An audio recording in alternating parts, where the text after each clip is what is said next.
Hello, you are watching Ruslan Belov's channel. On air is another daily update on the development of combat operations on the Ukrainian front. By long-standing tradition, at the very beginning, I would like to address those who are not watching my videos for the first time but still haven't subscribed to the channel. Please support the project by subscribing. This is exactly how you help its continued development. Thank you to everyone who has already done so. So friends, over the past 24 hours, a large number of events have taken place along the line of contact across several different directions at once. Moreover, the Russian army has opened another offensive sector in the Sumy region. Today I will explain in detail and show what is happening there, and we will also try to understand whether these actions have serious objectives and longer-term prospects.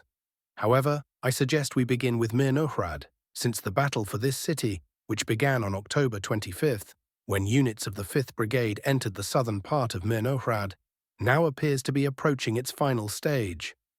If we look at the map over the past 24 hours, the situation becomes clear.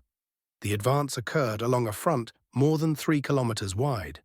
Russian units took control of the last settlement located between Pokrovsk and Myrnohrad, the village of Svitloy. Before the conflict, more than 1,000 people lived there. In addition, further advances were recorded in the western part of the city itself. Overall, it can be stated that there are virtually no areas left in Myrnohrad under the control of the Ukrainian armed forces. Those sections that are not marked in red do not represent Ukrainian control, they are grey zones.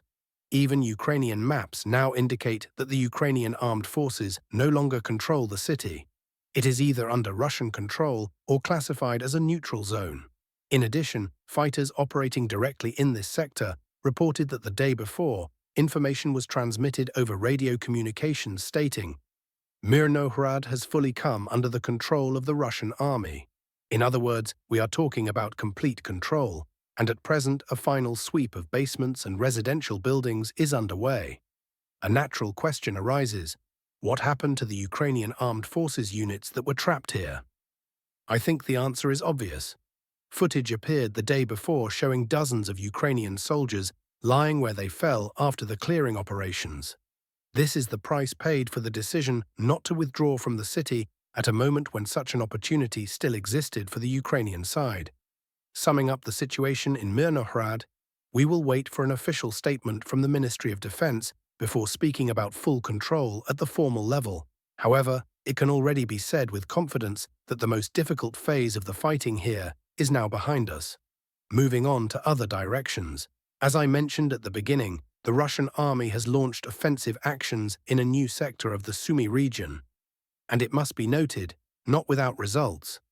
The advance was carried out from the Belgorod region, and in just one day it was possible to move forward along a front approximately 8 kilometers wide. Moreover, this was not merely an advance. For the first time since summer, settlements in the Sumy region were taken under control. We are talking about 2 villages. The first is Vysokoye. This is indeed the highest point in the region, which is reflected in its name, although the settlement itself is quite small.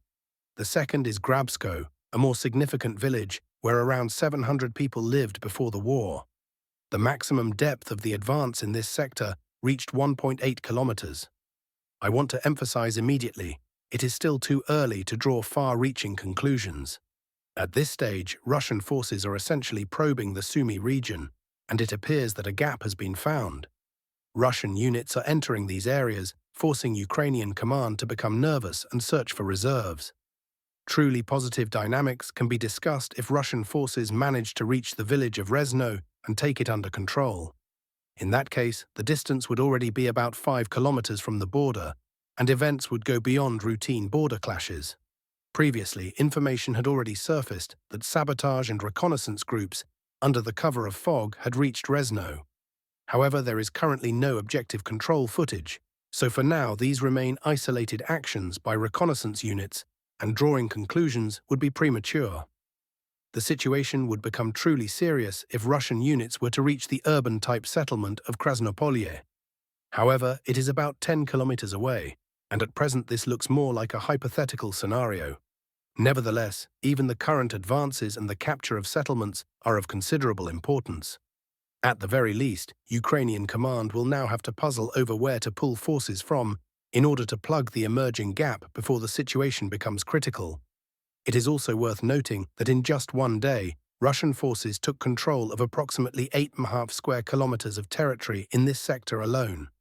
In addition to this direction, the Russian army continues to gradually regain previously lost positions on the main Sumy region bridgehead, specifically in the area of the village of Andreevka. Here, the advance amounted to around 900 meters, and the village of Severno was effectively blocked. Units reached its outskirts and entered buildings on the northern edge of the settlement. From the southern direction, Russian forces also entered the village, advancing about 200 meters through residential areas and consolidating their positions. Given the configuration of the front, with pressure being applied simultaneously from the north, east, and south, the chances of the Ukrainian armed forces holding the settlement appear minimal. Most likely, it will soon come back under Russian control. A much more difficult situation for Ukrainian forces is developing in another sector of responsibility of the north grouping, the Vovchansk direction. After the loss of the city, Ukrainian defenses there have noticeably weakened. First, an advance was recorded in a forested area between the villages of Prilipka and Lyman, with a depth of about 1.5 kilometers. Second, serious problems have emerged for Ukrainian forces in Vilcha. This settlement is effectively slipping out of their control. Russian troops took control of the area between Zgelnoy and the settlement itself, as well as a significant portion of the built-up area inside Vilcha, the western, central, and the entire eastern parts. As a result, about 85% of the urban-type settlement of Vilcha is now under Russian control. Ukrainian units retain only the southern part. It is important to understand that Vilcha is not a small village, but a full-fledged urban-type settlement that served as a key fortified area with a railway station. It was precisely this station that the Ukrainian armed forces intended to hold in order to prevent further Russian advance. As we can see, this plan did not work. Most likely the remaining part of Vilcha will be cleared by the end of the year, after which an operational space of nearly 8 kilometers will open toward the village of Ukrainskoye. Accordingly, the collapse of Ukrainian defenses in this sector may accelerate even further in the near future. In addition, advances have begun eastward from Vovchansk as well. Russian units managed to enter the village of Volchanskaya Khutora. This settlement is fairly extended, about 4 kilometers along the river. Rapid results should not be expected here, as it is obvious that the main emphasis is currently being placed on pressure to the south, and so far this strategy is delivering results. Moving on, there are no significant changes yet in the Melovoy sector. Information indicates a slow advance by Russian forces, but specific directions have not yet been clarified. As for Kupiansk, the situation is as follows. Ukrainian forces continue attempts to attack the city center. However, there have been no significant or rapid breakthroughs. They managed to slightly push back Russian units in the area of the city court building and the museum, with an advance of about 350 meters. Essentially, this is the entirety of their progress over the past 2 days. At the same time, it would be premature to speak of full stabilization in this sector. I would not claim that all the problems Russian forces previously faced here have already been resolved. However, the fact remains that positions are being held, and no further retreat is currently taking place. There is also news from the Dobropolye direction. An advance of approximately 1.3 kilometers has been recorded, with Russian units reaching the outskirts of Sofiyivka. I have previously explained the importance of such settlements as Shakovo, Toretskoye, and Sofiyivka. Once the Russian army establishes full control over these fortified areas, the advance will move directly toward Rayskoye. Reaching Rayskoye would effectively mean the end for Konstantinovka. Ukrainian command understands this perfectly, which is why such fierce fighting is taking place over these 3 settlements. 3 villages turned into fortresses.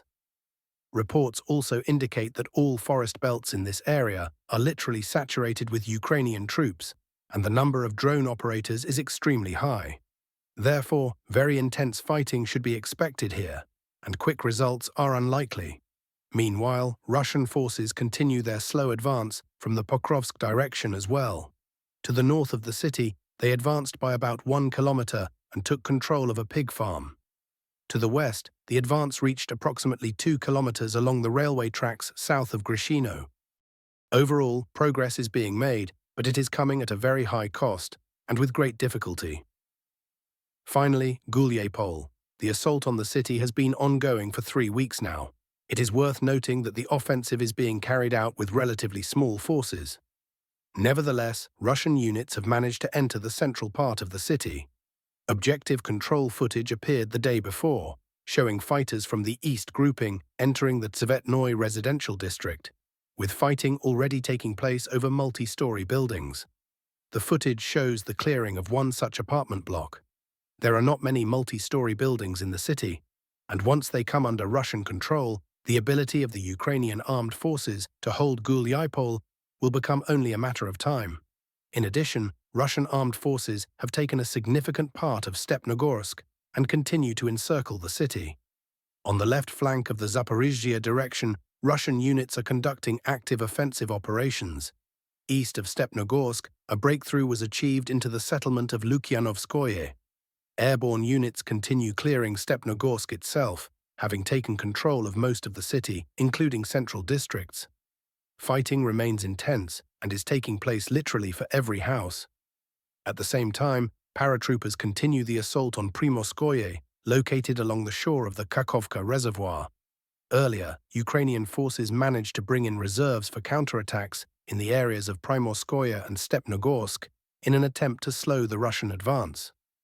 The pontoon crossing in the area of the settlement of Mayaki was destroyed. On the previous day, German strike drones completed the work that had been started a day earlier.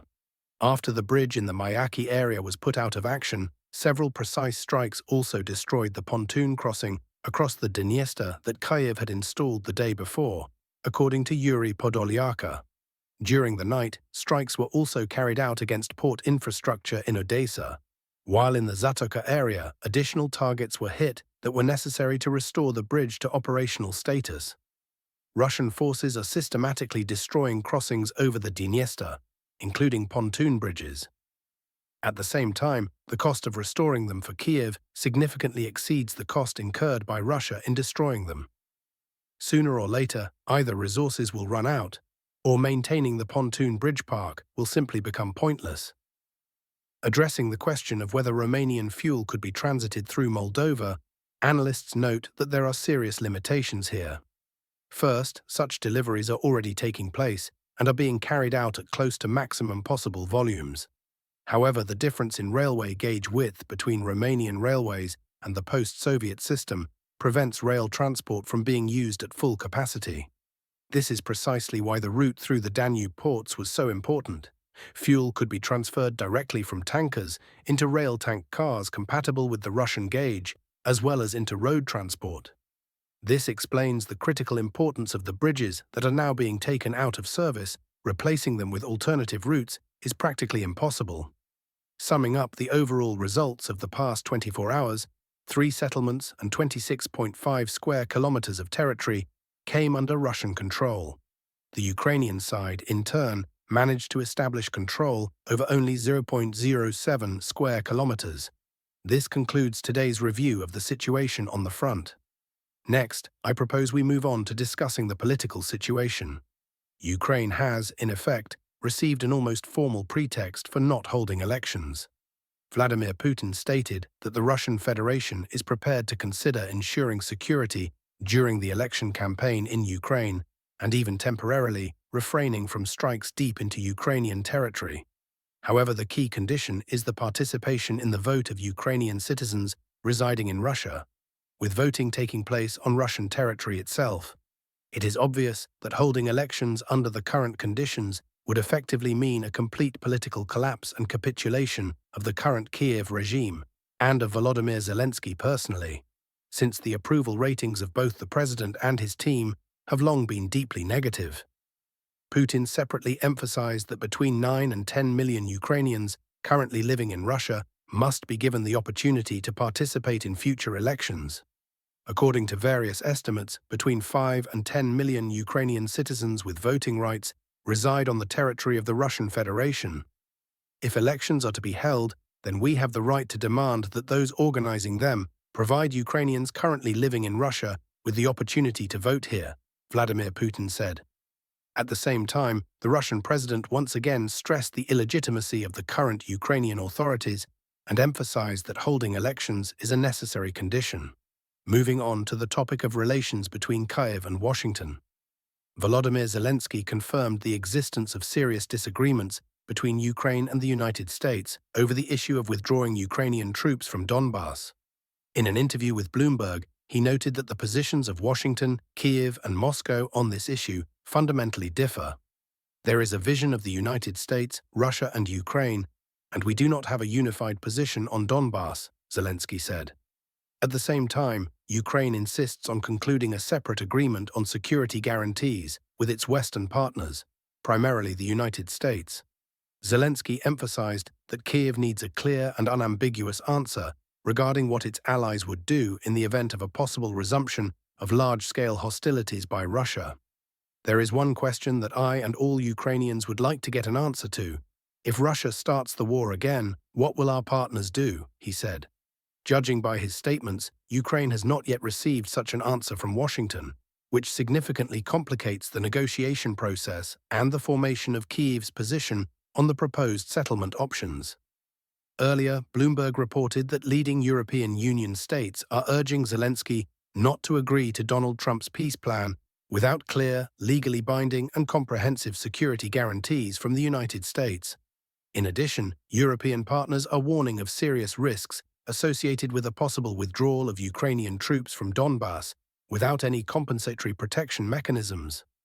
At the same time, more pragmatically minded analysts, both Russian and Western, note that the longer Zelensky delays decision-making and continues to drag out the conditions, the less territory Ukraine will ultimately retain. In this scenario, they argue, Kyiv would be signing not a genuine peace agreement, but a de facto act of capitulation.